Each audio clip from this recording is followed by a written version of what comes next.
Your relentless pursuit of perfection isn't a strength. It's a spiritual parasite quietly draining your life force. You're exhausted from performing for a world that demands flawless, and the louder you achieve, the louder the inner critic gets. Today, we dissolve the shame underneath it all. Welcome back, loves, and if you're new here to the sanctuary, welcome. This is Shadow Work Sunday, a place where I share what Spirit has shown me in case it can help you too. I'm so glad you're here. This one is for the high achievers, the over deliverers, the ones who look like they have it all together and are quietly running on empty. Or maybe you don't look like you have it all together. Either way, I'm glad you're here. So stay with me. Remember to take what resonates, leave what doesn't, and always use your own discernment. Again, I'm sharing the truth Spirit has shown me. So let's get into it. So let's name it for what it is. Perfectionism gets dressed up as some sort of virtue, right? I just have high standards, but energetically, it's a drain. It feeds on you. Every task becomes a referendum on your worth, every outcome a verdict. And we know perfectionism does not exist, right? And underneath the polished surface is a belief so old you might not even hear it anymore. I'm fundamentally broken, and if I'm perfect enough, no one will find out. That's the engine. Not excellence, but fear. And the spiritual exhaustion you feel, that bone deep tired that no amount of rest fixes, that's a signal you've disconnected from your authentic essence and replaced it with a performance. So, where does it live? Shame has a frequency. It's low, it's heavy, and it's the foundation the whole perfectionist structure is built on. You weren't born needing to be flawless. You learned that somewhere, right? That being seen, actually seen, flaws and all, was not safe. So you built shields, walls.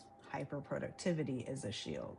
External validation is a shield. If I just do more, achieve more, give more, they won't look too closely.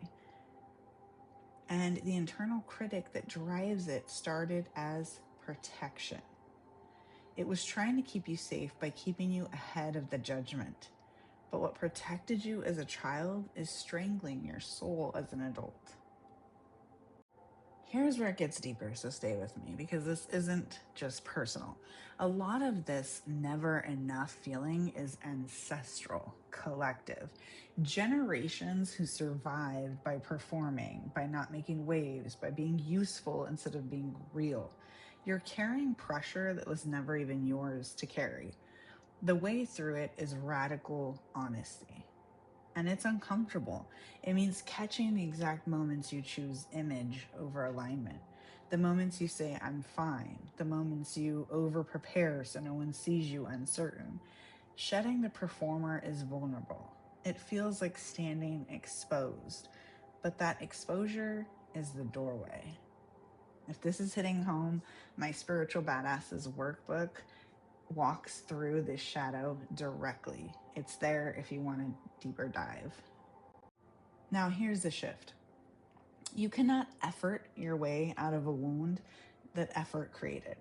You can't perform your way to peace. The healing doesn't come from more human striving. It comes from source itself. So I want to offer you something. Close your eyes first for just a moment, as long as you're safe to do so, of course. Picture a light above you. Not earned, not deserved, just given. Unconditionally. Let it pour down through the crown of your head and find every place you've been holding the words, not enough. Don't fix them. Don't analyze them. Just let that light dissolve the density. You don't have to be perfect to receive this light. That was always the lie. The light was never waiting for you to qualify. Now here's the truth your soul already knows. Your value is a birthright. It is not a metric. It's not a follower count, a clean house, a flawless launch, a perfect body.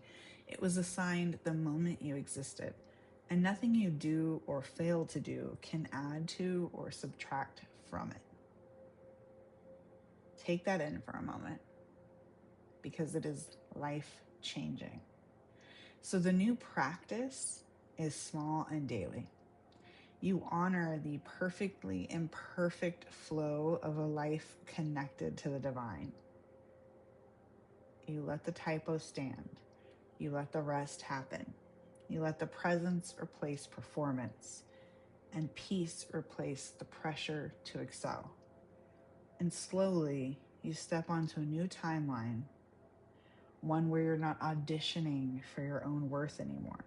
You already have the part, love. If you've been performing for too long, this is your sign to put it down for a second. Like this video so it finds the next exhausted soul who needs it, and subscribe so you don't miss next Sunday. The Spiritual Badasses workbook is linked below if you're ready to go deeper. See you next Sunday. But until then, sending you light, love, and healing, and I hope this helped.